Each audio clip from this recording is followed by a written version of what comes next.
मैं बचपन से ही आरएसएस से जुड़ा था।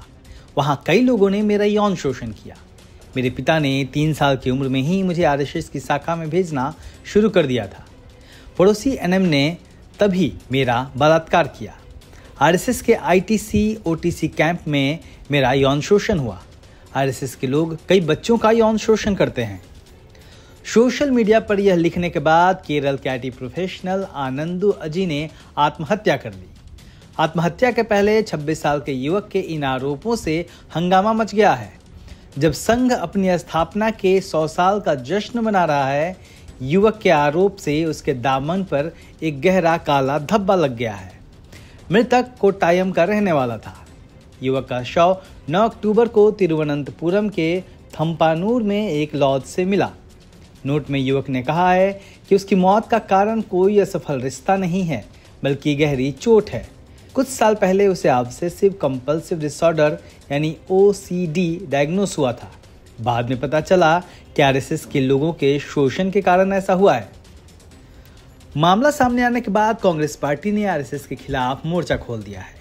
कांग्रेस ने यह मांग की है कि आरएसएस पर युवक ने गंभीर आरोप लगाए हैं, इसलिए इस पूरे मामले की जांच होनी चाहिए और इससे जुड़े आरएसएस के लोगों को कड़ी सजा मिलनी चाहिए। तो वहीं कांग्रेस की बड़ी नेता प्रियंका गांधी ने आरएसएस के खिलाफ मोर्चा खोलते हुए कहा कि अपने सुसाइड नोट में आनंदू जी ने साफ लिखा है कि उसे आरएसएस के कई सदस्यों ने बार बार यौन शोषण का शिकार बनाया। उसने साफ तौर पर कहा कि वह अकेला नहीं था और आरएसएस शिविरों में यह कृत्य बड़े पैमाने पर हो रहा है। अगर यह सच है तो यह बेहद भयावह है। मामला सामने आने के बाद आम जनता ने भी आरएसएस के खिलाफ मोर्चा खोल दिया है और सोशल मीडिया पर इस मुद्दे को लेकर जमकर बहस शुरू हो गई है। वेद प्रकाश विद्रोही नाम के एक सोशल मीडिया हैंडल पर लिखा गया है कि केरल के अंदर लेफ्ट की सरकार है, उसे इस मामले की जांच करनी चाहिए। उसे रोक कौन रहा है? और यदि केरल सरकार इसके निष्पक्ष स्वतंत्र जांच नहीं करती है तो इसका मतलब यह है कि केरल की लेफ्ट सरकार केंद्र की मोदी भाजपा संघ सरकार के दबाव में काम कर रही है।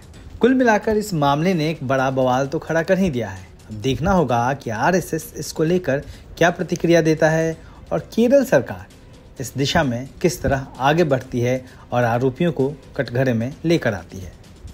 ब्यूरो रिपोर्ट, दलित दस्तक।